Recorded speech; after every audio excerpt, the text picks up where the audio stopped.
You know it's serious business. Oh. All right, so we have a pretty long horizontal and then a vertical crease here in aluminum. We have double pane glass. This kind of damage, potentially stretched. So we're gonna be taking it off the vehicle, putting it on our stand and working it so we can do it. This is a good repeat customer of ours. We try our best not to take doors off vehicles, but sometimes that's just what you have to do. So lots of heat will be used on this because this paint in particular likes to crack. So we're gonna be using lots and lots of heat to keep it nice and liquidy, fluidity, whatever scientific term you want me to use. Science rules. But yeah, so we're gonna take this all apart and get going on it. When it comes to taking doors apart, a lot of what it is, you're playing kind of like a little bit of peekaboo. If you don't have like the schematics to tell you where every single bolt or screw is, then you're kind of going to all the pieces that you assume the bolts are, and then seeing if it's loose and then popping it. Now, that being said, I've been doing it long enough to where I kind of have a good idea of where they all are, especially on these Fords. Every year, car manufacturers are like, you know what, let's do it different. Why? I don't know. So I always know on these Fords, they got 2 7 mils down here. Okay. And then this is where we play peekaboo. Where I take this guy right here, so very flat, very thin, it's not gonna damage. And then we kind of go, come on over here so you can see. Here, typically here, we have it, right? That doesn't look like anything, right? But I think we do a little peekaboo, like see how that's moving a little bit? I know since that's moving, and it's got that much movement, that it's gonna pop. So, boom. So, and look at that, I've got 2 7 millimeters right there.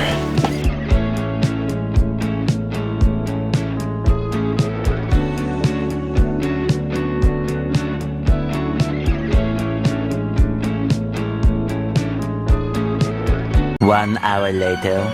Oh, all right. All right.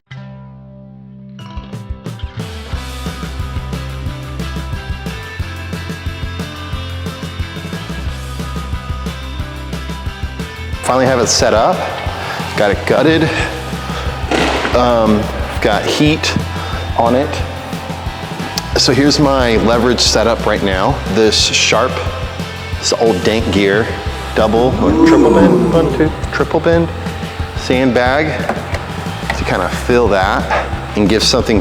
This is my VIP leverage block, and I put it there. So now I have something nice to sit into, so I'm not gonna have anything slipping around. So really good control.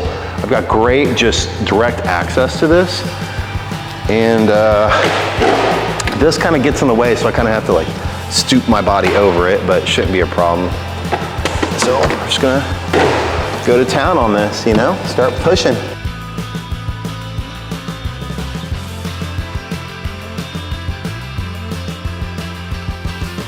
Now we're at this guy here. Get him in between there. Boop, boop, boop.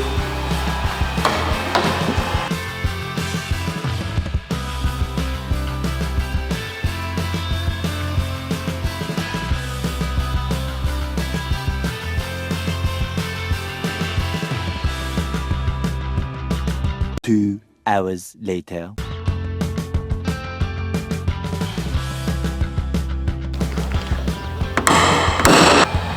It only took 2 hours, but finally, my first knocking down. Something I did that my trainer hated when I was an apprentice. This was close to 19 years ago now. But like I always do like a tap, like a test tap and then a hit, and he hated it. He's like, just hit it. And I just never got out of that habit. Like I always like, oh, tap and a tap. So I kind of like get a little, but, and then I'll get into a rhythm and get away from that. But like I still have found myself, I just really liked it. It's kind of like, yeah, is that where I want to hit it? Yeah, okay, wham.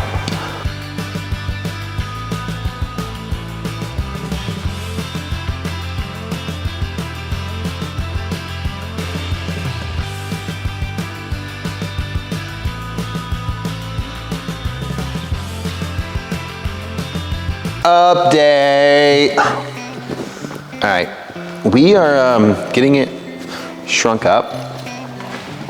I'm feeling pretty confident right now. Might be false confidence, but come on, come over here, look at this. So we still got a ways to go, but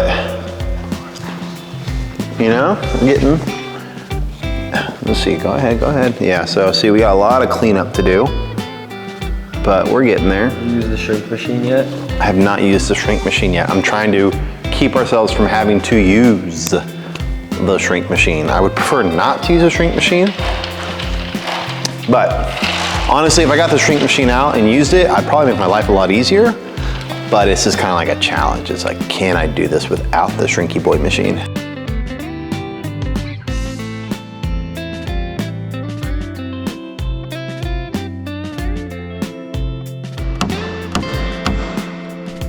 Internet moves so fast that I can't, I'm reaching the point at 37, I can't keep up. Like, there's like this kid that's popular, and like the Rizzler, who is like some like slightly like overweight little kid, and like he's known for just being like a chunky kid. Is that like, what is his, I don't know. Being here. Now you're known for the Riz face, okay? Yeah. I don't want to live on this planet.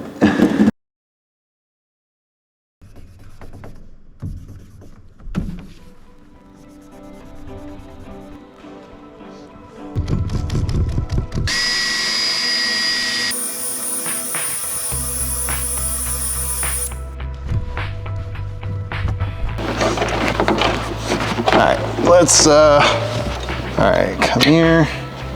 Oh, okay. Give it a swing that way a little bit. Thank you. Turns out there was a slight stretch in it. Now, in order to really shrink it up and get it just glass, we would have to grind off this eco and use a shrink box to bring it out. Now, what we did is we put it back on the vehicle and let the customer see what it looked like. Customer was like, yeah, dude, like, this is perfect. Let's roll with this. So no paint, because I don't know if you guys know, this is a 3-stage Pro paint. It is not easy to match when it comes to painting. So I'm gonna get this button back up, and then we'll get you an after shot so you can see. Customer's happy. We're here, we got to start around 9:30. It's 2:30 now. We'll probably be out of here around like 3:30 after putting everything back together, and on our merry little way.